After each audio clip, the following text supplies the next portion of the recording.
Alors, ça tourne autour de la question, est-ce qu'il y a d'autres planètes habitées? Est-ce qu'il y a d'autres civilisations? Est-ce que nous sommes seuls dans l'univers? Et une idée généralement populaire, c'est que non, il y a beaucoup de planètes habitées avec des civilisations. Cette idée n'a aucune preuve, on n'a aucune preuve. Mais Fermi, Enrico Fermi, c'est un physicien italien, ceux qui ont découvert la force nucléaire d'ailleurs dans les années 1930, Fermi faisait remarquer que, à propos de cette question, un jour, il y a eu cet événement, il s'est tourné autour de lui comme ça, et il a dit, mais moi, je ne les vois pas. Les gens ont dit, qu'est-ce que tu veux dire?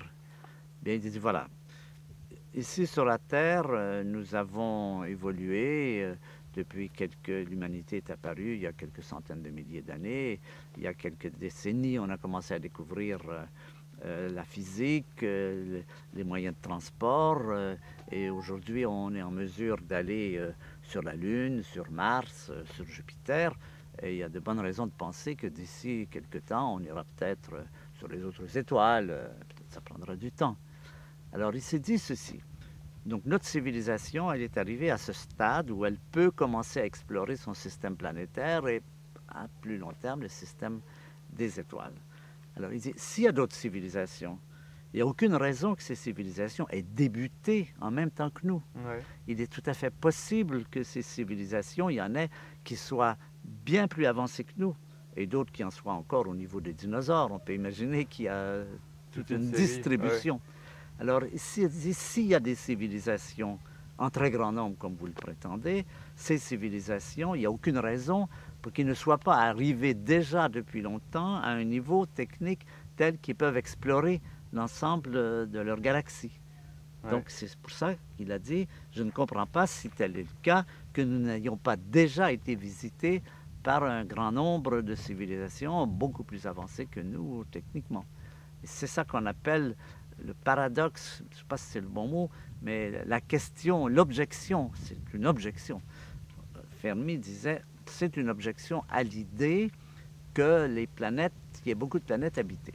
Alors, il se posait cette question à une période assez dramatique, qui était la période de ce qu'on appelle la terreur nucléaire. C'est-à-dire la période entre 1950 et 80, où on risquait à n'importe quel moment d'avoir une guerre nucléaire qui aurait détruit l'humanité. Alors, il se posait la question, il se disait, combien de temps une civilisation qui a découvert la technologie, qui a découvert les fusées, qui a découvert la physique, qui a découvert la physique nucléaire, qui est capable de faire des bombes, combien de temps survit-elle à sa propre puissance? Et il se dit, peut-être qu'il y a eu beaucoup de civilisations qui ont atteint ce niveau, mais est-ce que, c'était la question qui se posait, est-ce qu'on ne peut pas faire l'hypothèse que ces civilisations n'ont pas survécu à leur puissance? C'est-à-dire qu'au moment où ils étaient prêts à partir, comme on l'est maintenant, eh bien, il y a eu une guerre nucléaire qui les a détruits. C'est l'objection de Fermi. Aujourd'hui, on n'est plus dans ce cas de figure. Il n'y a plus de scénario de guerre nucléaire à grande échelle. On a encore des pays qui menacent, comme la Corée ou l'Iran, mais il n'y a pas de scénario d'une guerre mondiale. Mais on est dans cette période de détérioration planétaire qui laisse aussi peser la possibilité que l'humanité puisse s'autodétruire. Alors, comment réagir à la question de Fermi? Bon, il y a plusieurs façons. Beaucoup de personnes disent oui, mais peut-être que ces civilisations sont tellement loin qu'elles n'ont pas encore eu le temps de nous arriver. Il y a plein de réponses. Aucune n'est vraiment bonne, à mon avis.